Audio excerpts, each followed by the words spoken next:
Let's stand for the pledge.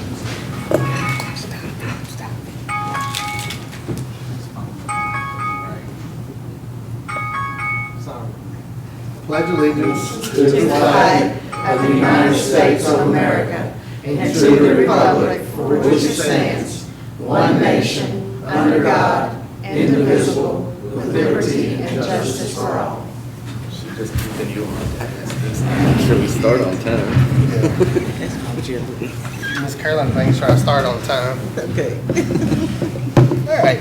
Thank you for attending tonight's Springfield Municipal Regional Planning Commission meeting Thursday, July the 2nd.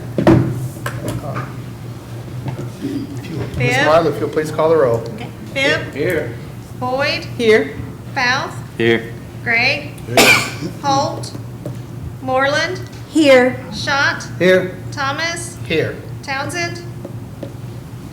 We have 7 present. We have a quorum.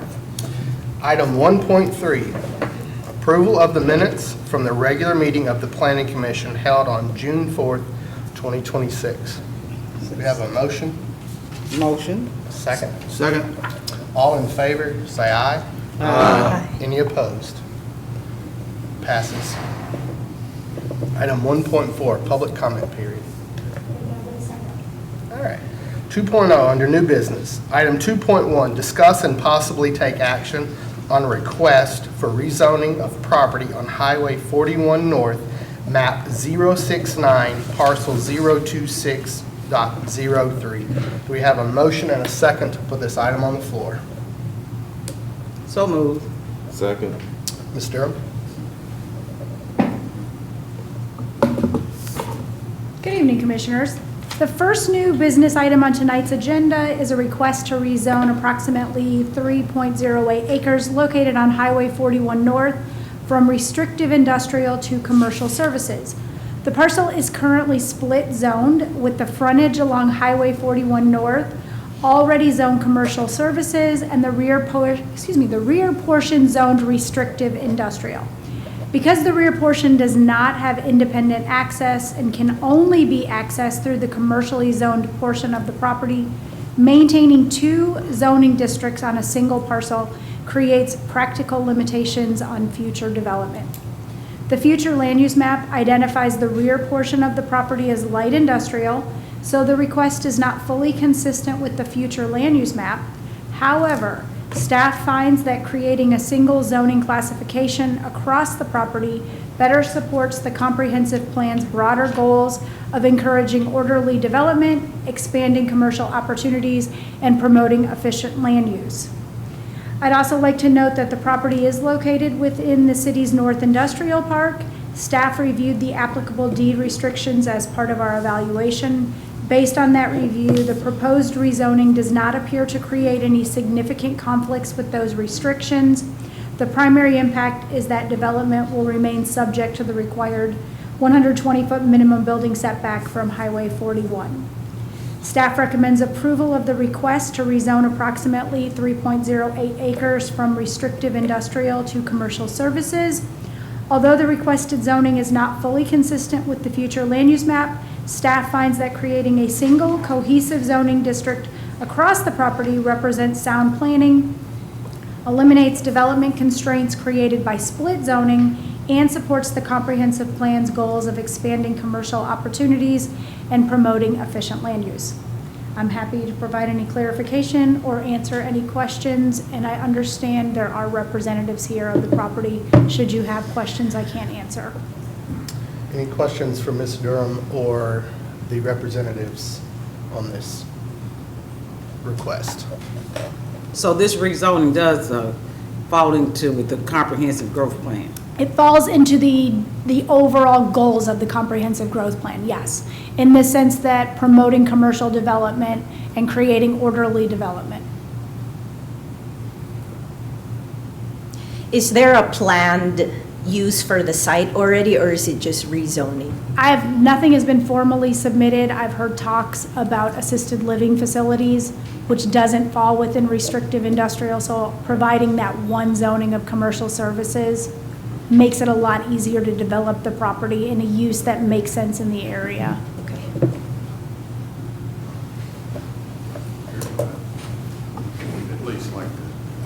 Miss Brooke Duffer's here. She's the one interested in the future development of the property.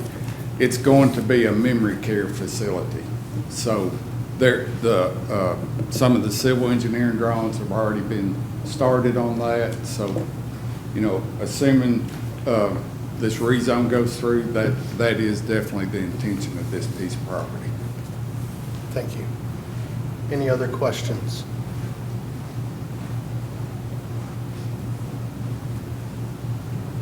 Motion to approve. Have a motion Second. and a second. Okay. We're ready for a vote. All right. Thomas, Yes.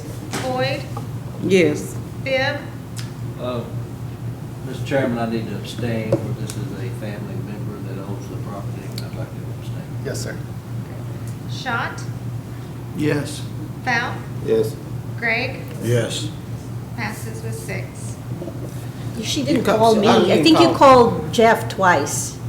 Did I? Moreland. Moreland, I'm sorry, Moreland. Yes. Okay. I did call it twice. Item 2.2, discuss and possibly take action on an amendment to section 801 of the zoning ordinance. Do we have a motion and a second for this item on the floor? So moved. Second. Ms. Durham? Item 2.2 is a proposed amendment to section section A801 of the zoning ordinance pertaining to temporary use permits. Currently, the ordinance provides for several temporary uses, but does not establish a process for approving temporary residential development sales offices or model homes within new residential subdivision. As residential development has increased, staff has identified the need for a clear and consistent review process for these temporary uses. The proposed amendment would authorize administrative approval of temporary sales offices and model homes within approved residential developments and establishes standards regarding permit duration, location, signage, accessibility, and restoration of the structure once the temporary use expires. Because these uses are accessory to an approved development and temporary in nature, staff believes they can be appropriately reviewed administratively while maintaining appropriate operational standards. Staff recommends approval of the proposed amendment to section A801 of the Springfield zoning ordinance. The amendment establishes a clearly defined administrative process for temporary residential development sales offices and model homes, provides objective operational standards, and improves the efficiency and consistency of development review while protecting the public interest. Happy to answer any questions about this proposed amendment. Any questions for Ms. Durham on this item?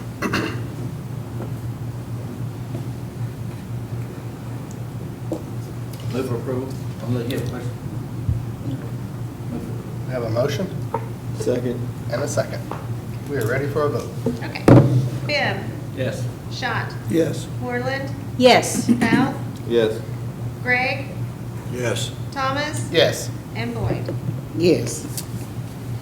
Passes with 7. I'm so sorry. Item 2.3, discuss and possibly take action on a request for approval of a preliminary plat for Spring Creek Phase 1, also known as Highland Estates. Do we have a motion and a second for this item on the floor? So moved. Second. Ms. Durham? This item is a request by Steve Arts on behalf of GS Moore & Son for approval of the Spring Creek Phase 1 preliminary plat. Before discussing the plat, I'd like to provide a little background. This development is already underway and was previously approved by the Planning Commission as Highland Reserve. Most recently, Highland Reserve Phase 1, consisting of 15 lots that completed Curtiswood Lane East and Walnut Grove Drive, which is in the northeastern portion of this property, was approved by the Planning Commission and recorded this past January. The preliminary plat before you this evening serves two purposes. First, it reflects the developer's request to rename the subdivision from Highland Reserve to Spring Creek. Second, it revises a portion of the previously approved development by replacing the attached townhouse units on the south side of the subdivision with single-family detached lots. The remainder of the subdivision generally remains consistent with the previously approved development plan. As proposed, the subdivision before you consists of approximately 61 acres and includes 145 single-family lots and approximately 5.5 acres of common area. Staff has completed its review of the preliminary plat and found it to be in general compliance with the city's zoning ordinance and subdivision regulations. The remaining staff comments are primarily related to missing notes on the plat and are not anticipated to require significant revisions. Mr. Arts is here this evening, as well as Aubrey Moore, if there are questions about this development that I cannot answer. Any questions on item 2.3? So all 145 lots are one phase? Yes, Okay. they're being platted as one phase. So, sorry, go ahead. You have something? Mr. Bibb? No, I'm just trying to follow along here because on the agenda, there's a Highland Estates, and then you mentioned Highland Reserve. The name has gone back and forth. Okay. And so I looked through several things. This section up in this area, at one point in the system, it was talked Mr. about Arts. as Highland Estates, Highland Reserve, and then I went back and checked to see how it was officially platted. It was officially platted as Highland Estates Phase 1 back in January. Ultimately, all of that name is going away, and they're calling this Spring Creek. though. Okay. Yeah. So that's part of it. Mr. Arts, do you have something? Well, I was just gonna say, primarily,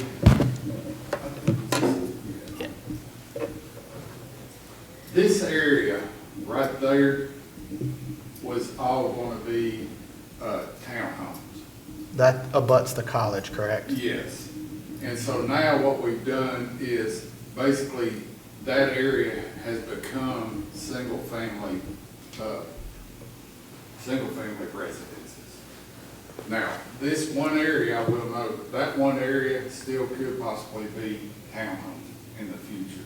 But for right now, that is what changed, is that one area right there. And the reasoning for the change? Sure, the reason is. Ms. Moore, if you'll come on the microphone. Just out of Oh, curiosity. sure, absolutely. So we just think there's going to be more of a demand for single homes instead of townhomes in that location. Thank you. And so actually reduces the density. I think you're right. How many townhomes single-family homes was in that area? You said would be in that area? Do you know the number that on just that section? Oh, in just that section? Oh, yeah, are you asking just the sections But that you changed? you said 416 at first, in overall, 145. 145. 45 it looks like. The whole community right now, as it's shown in this plat, is 145. And I'm gonna say that, and this is rough, 40 to 50 homes as opposed to, Thank you. And yeah, so less doors now. Yeah. And then, and I will just mention, the Spring Creek has been requested by the home builder. They have a neighborhood that's very similar to the name that we already have. So that's the only reason for the change there. Thank you. Thank you. Move to approve. Have a motion Second. and a second. Ms. Marla? Moreland, Yes. Bibb, Yes. Thomas, Yes. Schott, Yes. Boyd, Yes. Gregg, Yes. Bount, Yes. passes with 7. thank you all. Thank you. Item 2.4, discuss and possibly take action on an amendment to the Springfield Municipal Regional Planning Commission bylaws. Do we have a motion and a second for this item? So moved. Second. Ms. Darrow? Item 2.4 is a proposed amendment to the Planning Commission bylaws. The purpose of these amendments is to modernize the bylaws, clarify administrative procedures, align the document with current Tennessee law, and better reflect the Commission's existing practices. The proposed revisions do not alter the statutory authority of the Planning Commission. Rather, they clarify procedures related to meeting administration, electronic notices, agenda preparation, quorum and voting requirements, conflicts of interest, hearing procedures, and the respective roles of staff and the commission. Since the draft bylaws were distributed in the agenda packet, one minor revision has been made.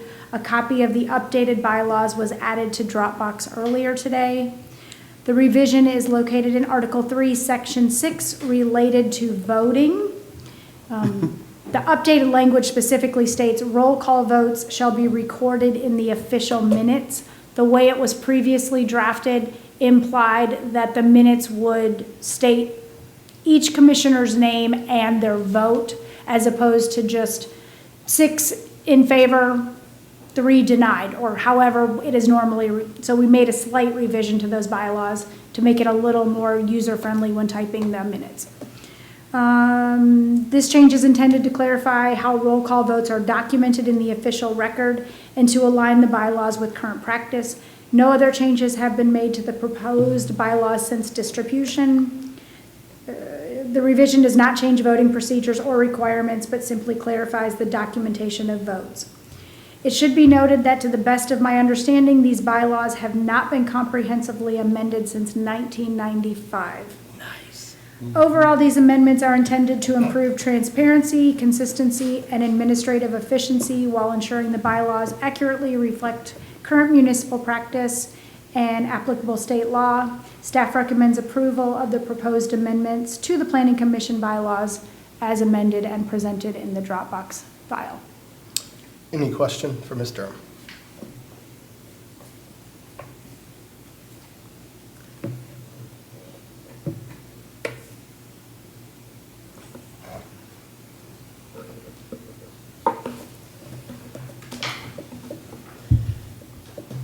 I'll make a motion to approve. Do we have a motion? Second. Do we have a second? All right. Val, Yes. Gregg, Yes. Thomas, Yes. Moreland, Yes. Boyd, Yes.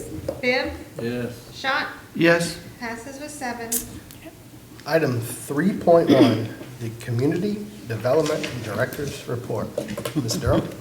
Going backward, we will need your signature on that document, Mr. Mine? Thomas. Yep. Okay. That does not move forward, it just stays with this commission. Okay. So, first, the July Board of Zoning Appeals meeting has been canceled, so there are no BZA items to report this month. Looking ahead to August, and making a change from what I shared earlier, staff anticipates bringing forward 2 items for consideration. Looking closer at the IBC code modification, I don't believe that has to come before this board. It will only go to the Board of Mayor and Aldermen. But just so you know, codes is going to put forth a request to modify the code to eliminate the need for storm shelters. So that's where that one is. I am going to bring forward 2 bond projects. The Reyes Estates is ready for their maintenance bond, and Jasper Fields Phase 1 has been deferred several times, but ideally should be ready for a performance bond by August. We've had no recent approvals over the past month. We are continuing to review several residential and commercial projects. Residential projects include Lookout Crossing Phase 2, the single-family portion of Springview Village, which is also known as the Kumar property, Magnolia Farms, Harvest Park, and Spring Creek, which we just previously talked about.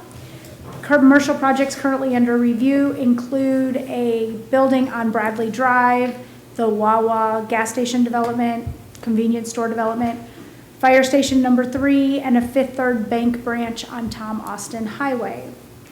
Staff is also working on several zoning ordinance amendments. These include updates to the temporary signage regulations and a potential amendment to development-related fees based on the recent analysis of staff time and resources associated with permit review. We've spent a lot of time over the past month analyzing how much time, what staff, what each person is doing in looking at every review fee that is charged associated with developments and quantifying the amount of time it takes so that we can make sure that we have this document available as part of a change in state law, which could potentially cause us to bring forward amendments to fee structures.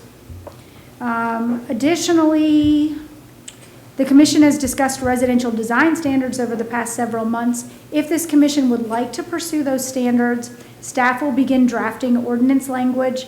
I will need your input, though, in identifying preferred building materials and design elements so that the proposed standards reflect the commission's vision while remaining consistent with state law. If you have thoughts this evening, I'm happy to start writing those down. Otherwise, if you want to think about design guidelines for residential developments and have those ready to discuss next month, we can have notes ready for next month that I can work with to start drafting that language. I think that's probably the best idea. Yeah, and I'm not sure that really anybody's fully prepared to talk about that tonight, but. If you could maybe send an email. Yep, I will absolutely send an email reminding everybody about that. Do you have any references or examples from other places? I don't off the top of my head. I do know there are several places that have those, and I can pull some together and have those sent as well. I will say that whatever we come up with will be confirmed with the city attorney to make sure everything would be legal in the sense that we would be allowed to ask for those things. So, but I just wanted to put that there, that we'll be like happy to draft that language, but I do need input from this commission. Finally, I'm working on coordinating the first of the 1-hour training that will include ethics and personal property rights. Last year when we did training, we had the BZA come to you. If at all possible in August, I would like to have you go to the BZA, partially because I had thought about just doing 2 1-hour trainings. I can do one with this group on the 6th and one with the BZA on the 11th, but the 6th is an election day. And so I do know that will impact some folks scheduling here, and I've already have been told by BZA they can't come here because of that, because they have folks that are on election committees Yeah. or commissions. I think it's fine to just, we'll go to them on the 11th. But what does Okay. that do about the planning commission meeting on the 6th? We'll still have it unless you need me to, if you need me to do a separate meeting for trainings, I can do that. It's just up to this board. If you're willing to come to the 11th. Election would have an effect on the planning commission actually having to have a meeting. Didn't know were there any other PC members that were involved with the, I mean, we can look at changing that meeting date if we need to. I think you got 2 right here. You'll be at the election. You'll And be, so reminded. if the board, if the commission wants to make a motion, we can look at changing that meeting date. If it's going to impact, there's only 2 items. Right now, Move it to I- the 11th as well. that would be moved to the 11th with the BZA. Right now, I don't have anything on the BZA. However, they have until Monday at noon for me to confirm. So if I can get a motion, we'll move it to the 11th, before or after the BZA. I mean, And if anybody needs to check their schedules, I mean, we can, the board, the BZA normally meets at 5 as well? 5 on Thursdays, the second Thursday of the month. it's the second Tuesday, isn't it? Second Tuesday, sorry. Planning Commission is first Thursday, BZA is second Tuesday, Board of Mayor and Alderman is third Tuesday. You are correct. So yes, Tuesday, second Tuesday, August 11th. I would say, let's try to schedule the planning commission for 5. And goes it that way, if you don't have an agenda for the Board of Zoning Appeals, it won't have any effect on the training afterwards anyway. Okay. Is that your motion, Mr. Bibb? Yes. Do we have a motion, do we have a second? Second. You want to, all in favor? Aye. Any opposed? So we will move that meeting to 5 o'clock on August the 11th Because of the elections. because of the elections. Perfect. Okay, and then immediately following, and that agenda right now, like I said, is short. It has 2 items related to bonds, 1 maintenance bond, 1 performance bond. I don't anticipate any plats trying to sneak in at this point. I don't think anything's far enough along, so it should only remain those 2 items. And we'll do an hour of training on ethics and property rights.